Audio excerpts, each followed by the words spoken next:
Well, we're all still waiting to find out if Pitt's going to make the NCAA tournament. Just like we said yesterday, it wasn't going to be much resolution on that for at least a few days. I mean, obviously, for like 5 days now until Sunday. Sunday's when we'll ultimately know. Nothing has changed in that regard from yesterday to today. Still the same things being said about Pitt. Still the same things being said about their NCAA tournament chances, whether it's a non-conference strength of schedule or it's this or it's that. It's the ACC. It's the Missouri game. It's all those things we talked about yesterday, and we still don't know if this team is going to get in. A lot of people who are paid to predict whether or not teams make the tournament are saying they won't. But for all of us who have watched this team, we say they probably should. But that's kind of how it goes, right? So while we all wait for that to happen and we wait for Pitt's run in the ACC tournament to begin on Thursday when the Panthers face Wake Forest or Notre Dame or Georgia Tech, but probably Wake Forest, I thought we could talk about how Pitt got here.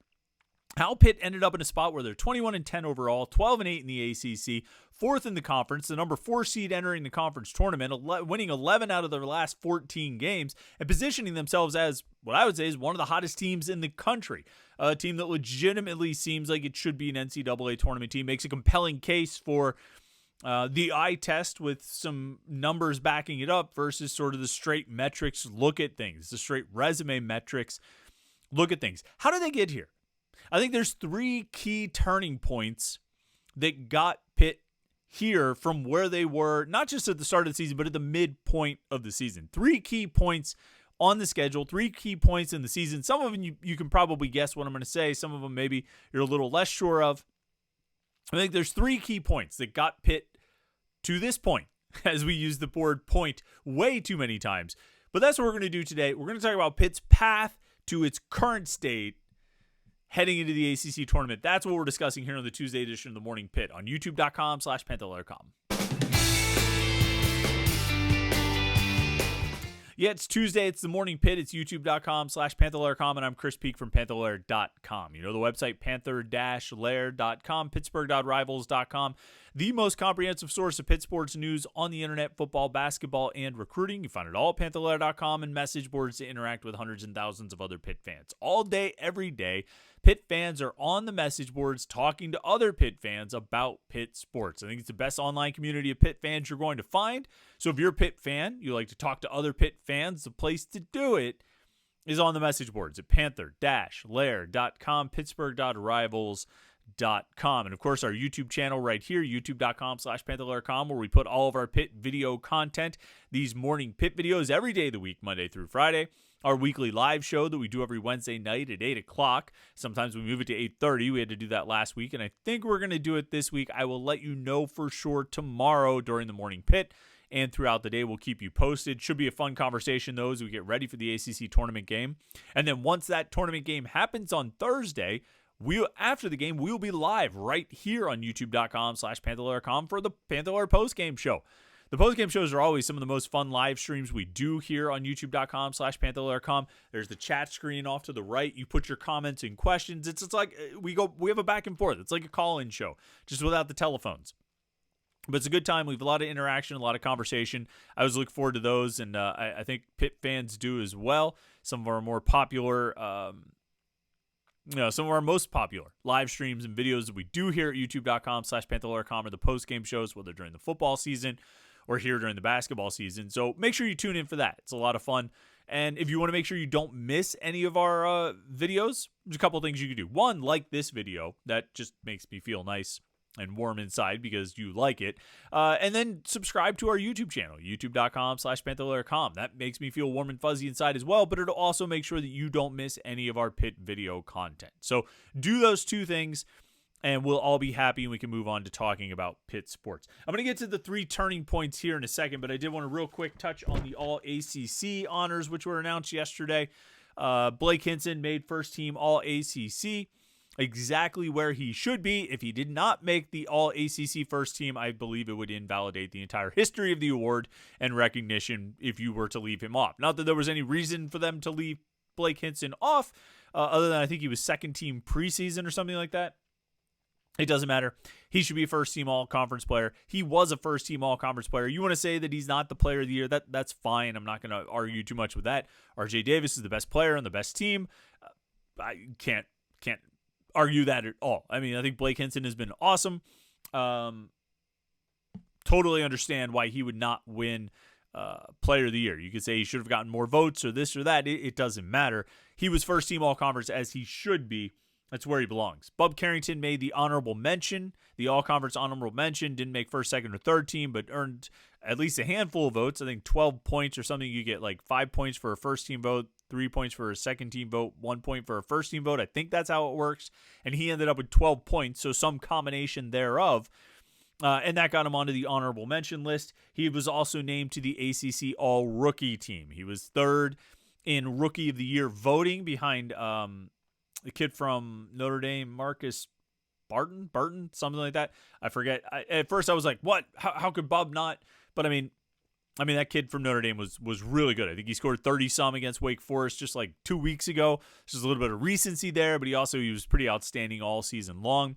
And then the McCain kid from Duke finished second. I mean, look, if there's an opportunity for a Duke or Carolina player to find himself high on the list of an ACC postseason honor, that's probably going to happen. Bub Carrington, though, third in Rookie of the Year voting. Very well deserved. I'd be curious to see if, I don't think he really split a vote with Jalen Lowe. I think Jalen Lowe has been really good. I think Jalen Lowe could have gotten votes for the All-Rookie team or the Rookie of the Year. But, Bub Carrington did it pretty consistently all season long. Jalen Lowe is really over the last 17 games or so since he became a starter. So I understand, Carrington getting the nod, and as well he should. He's been really, really good this year, especially late, and I think he definitely deserved that recognition. Ishmael Leggett was named 6th Man of the Year in the ACC, which is just sort of funny to me. Not that he doesn't deserve it. He absolutely does deserve it. He was the best player in the conference coming off the bench, as he did for, as he started 14 games, came off the bench in the last 16 or so because he missed a game in there. And he's been great off the bench, but it's just funny because he averages like 29 minutes per game. He did start 14 games this season, and he's a regular contributor. He plays like a starter. We often say I say this all the time of like, I'm less interested in who's on the court for tip-off than I am in who gets the most minutes and who's on the court at the end of the game. I say the same thing in football. I'm far less interested in who's out there on the field for the first snap. Tell me who plays the most. Tell me who's out there in crunch time in the second half, in the fourth quarter, who's playing when they absolutely need their best players on the field. That's what's more interesting to me than who takes the first snap or who's on the court for the tip-off. John DeGroat started all those games that season and played like 2 minutes. And then came out. And he was a starter because he was on the court during the tip-off, but it doesn't necessarily mean he was a starter. Ishmael Leggett is a starter for this team. And that's not just like a coaching cliche of, well, in our eyes, he's a starter. We think of him as a starter. He plays like a starter. He plays starter minutes, and he makes starter contributions. Here. So all right. See this paper? You see there's a lot of scribbling on this. This is what I do. So they give us a paper copy of the box score at games, at Pitt home games. And I take them and I bring them home because they make for great scratch paper on the other side. And so I'm not even sure what game this paper is, okay?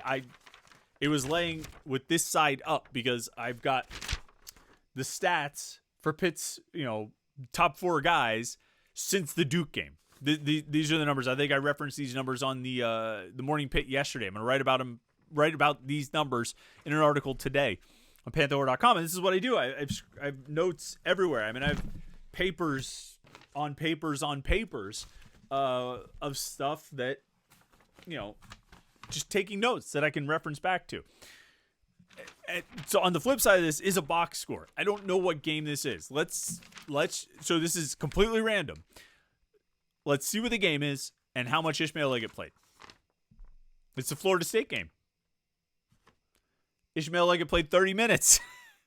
He had 10 points, 2 rebounds and 2 assists. And that's just completely at random. It was a 30-minute game because that's what he does. That's how much he plays, and that's the kind of role he has on this team. So he's a 6th man in that he's not on the court during the tip-off, but he's a starter for this team. Either way, because he's not on the court for the tip-off, he deserved to be 6th Man of the Year, and he got that honor. And then the final one, Jeff Capel, 2nd in Coach of the Year voting. I mentioned this just because he follows up last year being named the Coach of the Year, with coming in second here, Hubert Davis from North Carolina. Sometimes you just give it to the guy who coached the best team, like Mike Norvell winning in football, right? Best team. Sometimes it's that coach whose team turns it around, which was the case last year with Pitt and Jeff Capel, with where they came from to the success that they had. And then sometimes you just give it to the coach of the best team, if that sort of makes the most sense in that given year. Capel finishing second, though, I think is a bit of a sign of respect, not just for the success that Pitt had, but the path that they took this season. And this sort of dovetails nicely with talking about turning points this season, because it's clear that this team had turning points, major turning points, where the season did turn around. And to coach a team like this, a team that relied on freshman guards the way this team did, and newcomers, and not just newcomers, but freshman guards in particular, to coach this team, to have some of the struggles they had, to be 10-7 after 17 games, and then to turn around and finish as they did with the success that they had and position themselves as they have, it's a testament to Capel. It's a credit to Capel. And to me, I look at, like, last year was easy. I think it was easy to vote for Jeff Capel Coach of the Year last season, where they were coming off of, the two Stallings years and the first four Capel years, or first three or whatever. I think it was easy, the first four, I guess. I was trying to do the math real quick. 18, 19, 20, 21. It was easy to vote for him there because it was obvious. Holy cow, Pitt has gone from being terrible to winning 20-plus games and being, in first place in the conference heading into the final week of the season and finishing, tied for third and getting the number 5 seed and all this stuff. It was easy to identify that because of how drastic it was. This year, I think Capel getting the second most votes, for Coach of the Year is recognition of what actually happened within the course of this season and how this team developed and how this team grew and how this team approached and made the most of these turning points that we're going to talk about today. And so, obviously you win the award. It's a much bigger deal. But I think there's a lot of respect in Jeff Capel even getting the amount of votes that he did this season. And ultimately, taking a team that was 10-7 at one point, 1-5 in the ACC, and getting them to their best ever seed in the ACC tournament. The double bye for the first time since joining the conference in 2013. And so I thought that one was pretty notable as well. I mean, obviously the headline is Blake Hinson being first team all-ACC, Bob Carrington making the ACC, all-rookie team, and Ishmael Leggett 6th man of the year and all this stuff. But Jeff Capel finishing second in Coach of the Year voting, let's give some shout out to that. All right, 3 moments where this season turned. 3 turning points this season. And I'll start with an honorable mention. And these aren't necessarily ranked in order, but an honorable mention is the West Virginia game. Coming off the losses to Missouri and Clemson, and then going on the road to face a rival who didn't look like they were very good, but still you've lost 2 in a row, and you're not looking all that great. Some major questions, and you're going on the road to face a rival, and they end up having a great game. Fully taking care of business, bouncing back from defeat, and looking good. Looking great. Obviously, with Blake Hinson setting a school record for made 3-pointers in a game. That's an honorable mention. The real turning points happen later. And I think some of these are probably what you're going to guess. I think the last one is maybe not one that that you would guess, but it's pretty. It's one that stands out to me for where Pitt is right now and maybe where they're going. The obvious first option you come to is the Duke game. And the Duke game was really the point where the season turned. If you had to pick one biggest point, and maybe this one ranks number 1 as a result, I'm mentioning it first because I think it's the most obvious one. It's that Duke game. They were 1-5 in the conference. When I keep backdating to they were 10-7 and 1-5. They're 11-3 over the last 14 games. All of these things hinge on that Duke game. The inflection point, the before and after, is that game in Durham. And for good reason. Pitt had lost 4 out of its last 5. Pitt was 1-5 in the ACC. Pitt had just lost to that very Duke team at home in a game where they didn't even look competitive. They looked like a low major team. Not to mention losing home to Syracuse, losing to North Carolina at home with their only conference win coming at Louisville. And it looked like, well, Louisville's definitely the worst team in the conference. Pitt might be second worst. Pitt might be no better than 13th in this league. And that was realistic. Record-wise, that's where they were. They were in the bottom three. And just by the looks test, they didn't look like they deserved to be any higher than the bottom three. And so they've got all that. They're going on the road to face Duke. They're going to take on the best team in the conference, who, we thought at the time, or at least one of the two best teams in the conference, on the road in a notoriously tough place to play, one of the great hallowed venues of college basketball. And they go down there and they put on a show. They battled and beat Duke. And they had a pretty sizable lead at one point. Duke battled back and made it a real game. And it was the final 13 minutes of that game were incredibly competitive, incredibly interesting and compelling, and a great performance from Pitt, who got points from a lot of different guys, a lot of different contributions, guys stepping up and making big plays. Blake Hinson had a big three in the final 13 minutes. Zach Austin made 2 free throws. Ishmael Leggett scored on a fast break. Federico made a free throw. He only made 1, but it was a big free throw in the final minutes. Jalen Lowe made a huge 3 and a bunch of free throws. Bub Carrington had a huge 3. I mean, they had 6 or 7 guys, basically everybody, even Guillermo Diaz-Graham had, I think, a basket and a block. They had their main 7 guys all contributed in that final 13 minutes to get a huge win on the road that not just snapped the losing. Like I said, they had lost 4 out of their previous 5 games.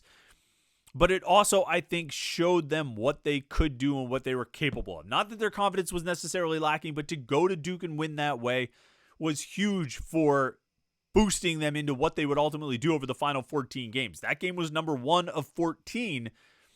And what happened after that was 11 wins.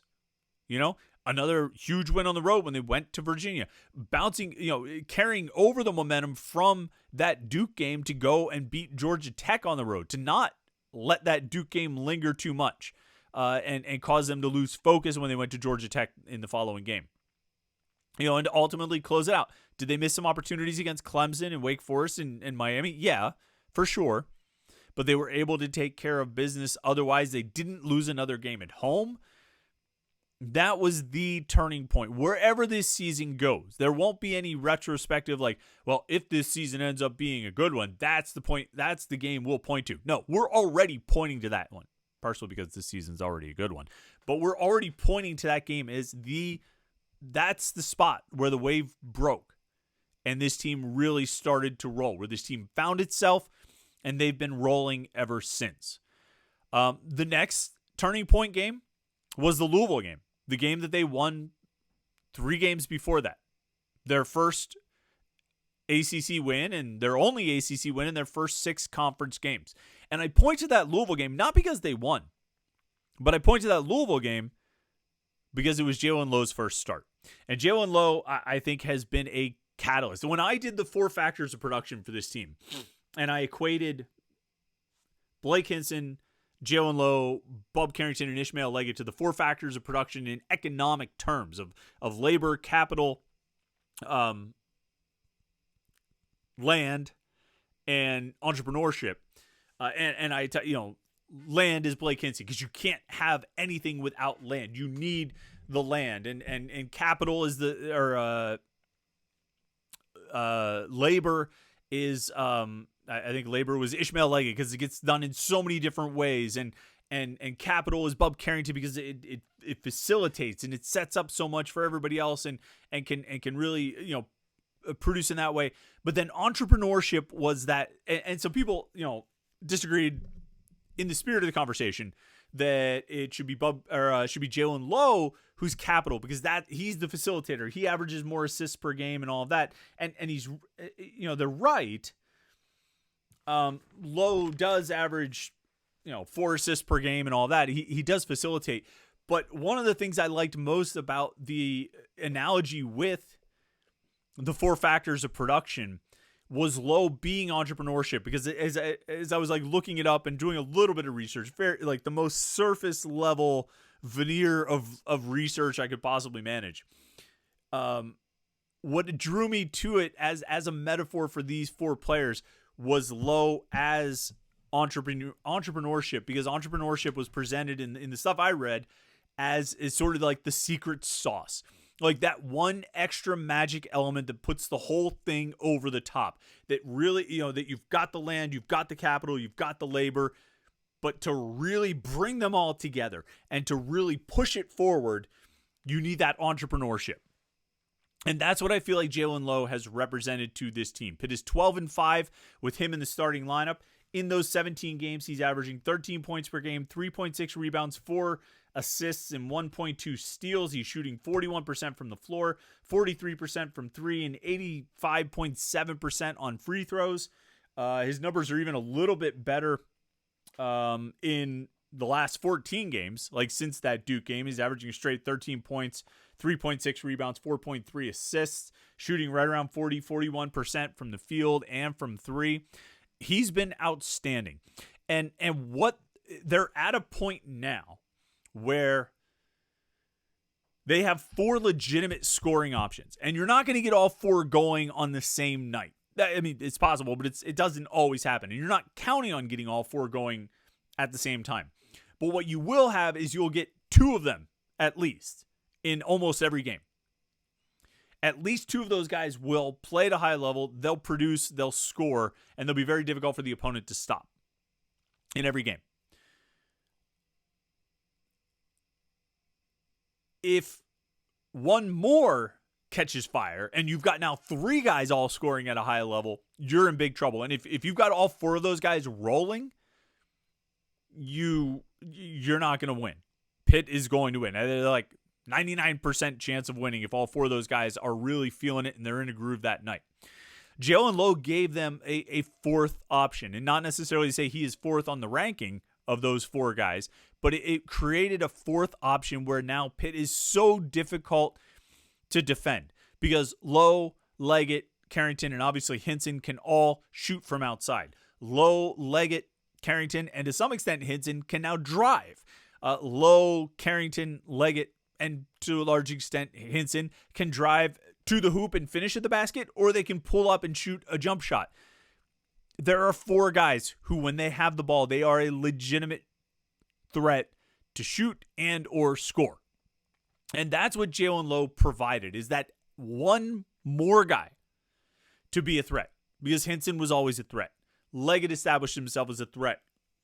And actually, like once he came back and got healthy, he really established himself as a threat. Carrington established himself as a threat from the jump. Lowe took a little time. I think he was probably dealing with some kind of injury or slowed down a little bit, hurt early in the season. But now with him as a threat, it's just so hard to defend this team. And maybe they'll have nights where they don't have even 2 guys going, but that's very rare. More often than that, you're probably going to have 2 and maybe even 3 guys of those 4 going on any given night. And they're really tough to beat when that happens. Really tough. And so I think Jalen Lowe getting into the starting lineup, and not just getting into the starting lineup, because, I can backdate it to those 17 games, but, I think when you look at, over, let's just say the 14 games, right? Let me bring up his game log. I thought I had it open here. When you look at the 14 games since the Duke game, where Pitt is 11-3, Jalen Lowe is averaging 35 minutes per game. I mean, he's playing a ton of minutes. You can look down. I mean, the Duke game, he played 29 minutes, but after that, it's 35, 35, 36, 37, 36, 37, 38, 34, 37, 26, 39, 35, 36. He's playing a ton. He's scoring. He's assists. He's rebounds. His drive is lethal. He can make you pay for every little mistake you make with the pass or with the drive. He's playing at such a high level. And I think that's been one of the turning points, is not just Jalen Lowe moving into the starting lineup. This is where I was going with the minutes thing. But like we said about Ishmael Leggett, he's playing all of those minutes. And it's not just about Lowe becoming a starter and starting 17 games, but it's that in the last 14 games, he's playing so many more minutes. Getting Lowe into the regular lineup, the rotation, not just the start, has been a huge turning point for this team. And here's the final turning point I wanted to mention, the third one. And this one is a shorter timeline, and it may not be one that jumps to mind, but it's significant to me. It's been significant to me for the past couple of weeks. And I asked the player in question about this after the NC State game. And it really sticks out to me. And it's Bub Carrington. And you can pick where you want to, like, what you want to pinpoint as the, like the actual specific turning point. I think you could look in a couple of different places. But it specifically sort of revolves around, he shot 3 of 13 at Wake Forest. Okay. And then he came out after that game. You remember Pitt lost at Wake Forest. Carrington shot 3 of 13. He had 9 points, 3 rebounds, 2 assists, 3 turnovers. It wasn't a very good game for him. Played 33 minutes, 1 of 4, 3 of 13 from 3, 3 of 13 from the field, 2 of 9 from 3. It wasn't a good game. And then they come home 4 days later. They play Virginia Tech, and obviously Pitt won that game. But if you remember the circumstances of that game, Carrington got into foul trouble in the first 2 minutes, and he was sitting. Didn't play the rest of the first half. It was in good shape. They didn't need him, but he didn't play. He played 2 minutes in the first half. And he comes out in the second half and goes 3 of 4 from the field, 1 of 2 from 3, scores 7 points, gets 4 rebounds, 1 assist, and has 2 turnovers. And 1 assist, 2 turnovers, not great numbers, but very efficient shooting. 3 of 4 from the field, right? From there on, and maybe the turning point that we're looking for here is halftime of that Virginia Tech game. Because the Clemson game, 18 points, 7 rebounds, 3 assists, 2 steals, 5 of 12 shooting from the field. The Boston College game, 27 points, 4 rebounds, 5 assists, 10 of 18 from the field, 55.6% from the field, 3 of 6 from 3. Or 7 of 12 from 3. Excuse me, I keep reading the numbers wrong. 7 of 12 from 3. Shot 58% from 3. The Florida State game, 12 points, but 6 rebounds and 4 assists. Shot almost 42% from the field. And then this NC State game, 23 points, 5 rebounds, 6 assists, 1 turnover. Shot 53% from the field, 44% from 3. Bub Carrington, in the last 5 games, is averaging 17.4 points per game, 5.2 rebounds per game, 3.8 assists. He's shooting 50.8% from the field, 48.5% from 3. And this is the one I wanted to point to last, partially because it's the most recent turning point. It happened the most recently. Smallest amount of time passed since then. It's not the last 17 games that Jalen Lowe's been a starter. It's not the last 14 games since the Duke win. But the last 5 games, 4.5 even. If you want to just say it's the halftime of the Virginia Tech game, Bub Carrington has been outstanding. Clearly and easily Pitt's second best player. At times he's played like Pitt's best player. He's been a driving force behind every win they've gotten in that stretch. And even in the Clemson game, he had 18 points and 7 rebounds, 3 assists, 2 steals, no turnovers. His only real downside there is he shot 2 of 8 from 3. But Bub Carrington has turned it on. Because when does this go back to? The Virginia Tech game was February 24th. So you're talking about 6, a little more than 2 weeks of games. Closing in on 3 weeks of games. 2.5, something like that. And I think this turning point might end up being, it's not going to be the most important. The Duke game was the most important turning point. But in terms of Pitt's postseason success and propelling Pitt into the postseason and propelling Pitt into the NCAA tournament, this one might have as much to do with it as anything. Because if Bub Carrington gets hot, I talked about what it can mean to have Jalen Lowe rolling, what it can mean to have all 4 guys rolling. If Bub Carrington gets hot and keeps playing like this, averaging 17, 5, and 4, while shooting 50%, 51% from the field and 48% from 3, if he keeps playing like this, Pitt is going to go far. I really think so, because Blake Hinson's not going to cool off. I think Blake Hinson's going to be Blake.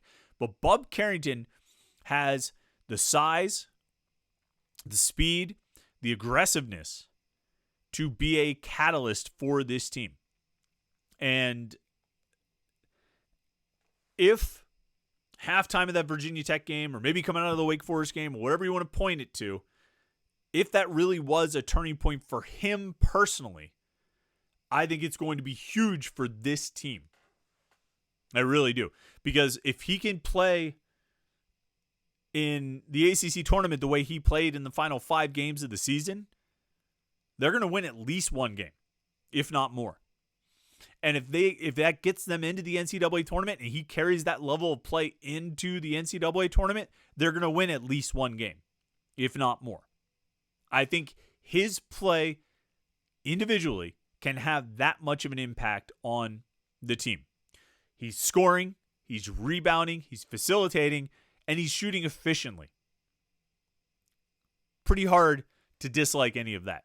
So, extra long morning pit here today. Hope you didn't mind, but wanted to talk about the all-ACC stuff. Wanted to talk about those 3 turning points, and we were able to get all those conversations in. That's what I see as the big turning points in the season here for Pitt. Let me know what you think as well in the comments or on the message boards at Panther-Lair.com. We're counting down inside 48 hours, depending on when you watch this, until Pitt's ACC tournament game. Of course, the ACC tournament games start today. We'll see the Notre Dame-Georgia Tech game, find out who's going to play Wake Forest tomorrow, to find out who's going to play Pitt on Thursday. I can't wait. I love the conference tournaments. Can't wait to watch them. Hopefully you enjoy it as well. But thanks for tuning in today. Make sure you like and subscribe, and check out Panther-Lair.com. Panther-Lair.com. Hope you had a great Monday yesterday. Thanks for watching the video today. Enjoy your Tuesday, and we will talk to you tomorrow on the Morning Pit right here, youtube.com/Panther-Lair.com.